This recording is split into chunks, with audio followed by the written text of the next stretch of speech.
প্রতি বছরের মতো এবারও যথাযোগ্য মর্যাদায় লস অ্যাঞ্জেলেসে মহান বিজয় দিবস উদযাপন করেছে বাংলার বিজয় বহর। শহর কর্তৃপক্ষের সহযোগিতায় গুরুত্বপূর্ণ সড়ক বন্ধ রেখে আনন্দঘন পরিবেশে দিনব্যাপী নানা আয়োজনে উৎসবে মেতে ওঠেন প্রবাসী বাংলাদেশিরা।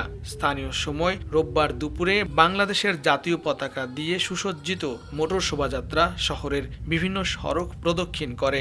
এ সময় রাস্তার দুপাশে দাঁড়িয়ে দেশি বিদেশিরা এই শোভাযাত্রা উপভোগ করেন। সকলের সহযোগিতায় অনুষ্ঠানটি সুন্দর করা সম্ভব হয়েছে।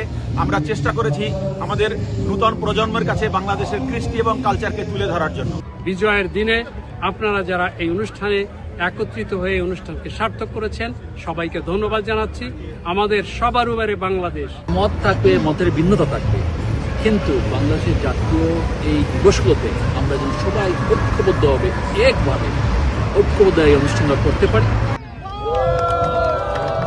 এর আগে জাতীয় পতাকা উত্তোলন, শান্তির প্রতীক পায়রা ও বেলুন উড়িয়ে বর্ণাঢ্য প্যারেডের আনুষ্ঠানিক উদ্বোধন করা হয়। অনুষ্ঠানের প্রধান অতিথি ছিলেন লস অ্যাঞ্জেলেসস্থ বাংলাদেশ কনসুলেটের কনসাল জেনারেল কাজী মুহাম্মদ জাবেদ ইকবাল। এ সময় উপস্থিত ছিলেন grand marshal councilwoman Heather Hatt, parade marshal সঙ্গীত শিল্পী নকুল কুমার বিশ্বাস সহ সংগঠনের নেতারা। আপনারা সহযোগিতা করেন বলেই আমরা এরকম একটি অনুষ্ঠান আয়োজন। বিকেলে অনুষ্ঠিত হয় আলোচনা সভা, সম্মাননা প্রদান ও মনোজ্ঞ সাংস্কৃতিক অনুষ্ঠান। বিজয় মঞ্চে সঙ্গীত পরিবেশন করেন শিল্পীরা। যুক্তরাষ্ট্রের মাটিতে এভাবেই আনন্দঘন পরিবেশে মহান বিজয় দিবস উদযাপন করেছে প্রবাসী বাংলাদেশিরা।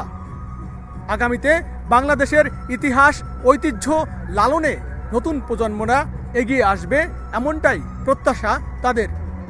লস্কর আল মামুন, সময় সংবাদ, লস অ্যাঞ্জেলেস, যুক্তরাষ্ট্র।